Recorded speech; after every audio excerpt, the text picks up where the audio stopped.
Gurizada querida, continuamos então o nosso estudo dentro de geometria plana, fechando trigonometria, né? A gente viu lei dos senos e lei dos cossenos. E agora uma dica, cara, bem importante, que é uma fórmula de cálculo de área de triângulo que não necessite de base e altura, tá bom? Já que a gente tem o conhecimento a respeito das razões trigonométricas, vamos utilizar elas para a gente poder calcular a área também, tá? Porque de vez em quando fica difícil, né, eu encontrar a altura de um triângulo. Beleza? Em relação a um lado, porque eu precisaria disso para fazer pela fórmula tradicional de base vezes a altura dividido por 2.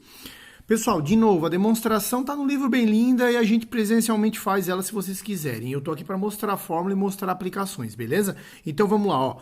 O cálculo da área de um triângulo. A gente sabe que base vezes a altura dividido por 2 dá certo e sempre dará. Porém, eu tenho um triângulo qualquer, então eu não sei as alturas, tá? Como que eu consigo? Pessoal, a gente consegue sempre utilizando a seguinte relação. Dois lados consecutivos multiplicados vezes o seno do ângulo entre eles, dividido por 2.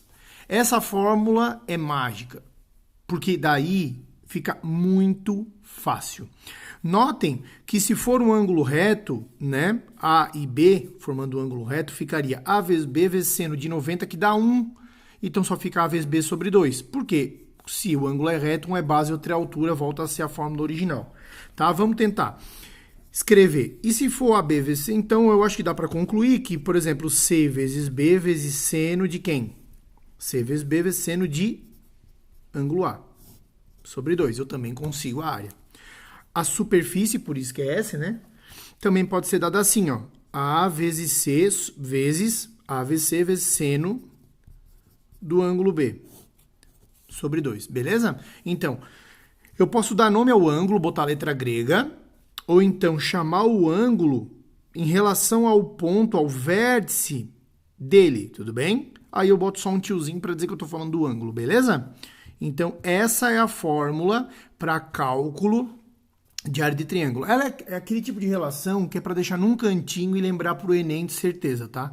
Porque isso aqui facilita muito a minha vida. É muito mais fácil fazer com isso, porque geralmente os ângulos formado por dois lados que tu saiba é um ângulo conhecido para que a gente calcule o seno dele. Então fica bem fácil fazer dessa forma. Vamos verificar então um exemplo. Eu dou um triângulo que tem um lado 6, um lado 10, não falo sobre o outro lado, e um lado 6, um lado 10, não falo nada sobre o outro lado, e dou o ângulo que eles formam, que é 60 graus, e pergunto a área. Se eu não soubesse essa maravilhosa relação, eu teria que usar a lei dos cossenos para achar esse cara e fazer várias manhas de trigonometria para achar tal da altura relativa a algum dos lados. Não preciso, porque eu sei a fórmula. Então, a fórmula vai me dizer que a superfície desse triângulo é o quê? Um lado vezes o outro lado consecutivo, vezes o seno dos ângulos que eles formam, sobre 2.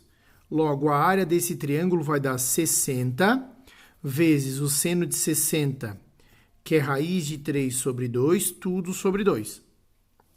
Isso vai dar o quê? A área do triângulo vai dar o quê? Isso é 60 raiz de 3 sobre 2, que é 30 raiz de 3. Tudo sobre 2. Isso me dá 15 raiz de 3. No caso, centímetros quadrados. Tá bom? Essa é a área desse triângulo utilizando a relação. Beleza? Então, pessoal, assim, tenho um triângulo. Preciso somente de dois lados consecutivos. Óbvio que se dois lados do triângulo... óbvio que dois lados sempre serão consecutivos, mas eu digo no sentido de necessitar do ângulo formado por eles, porque ele pode te dar esse lado e dar esse ângulo. Aí tu vai ter que fazer alguma operação, utilizar a lei dos senos ou cossenos, tal, para encontrar o ângulo formado por eles, ou encontrar o outro lado para saber os lados que formam o ângulo que tu vai usar. Beleza? Um beijo do gordo! Uou!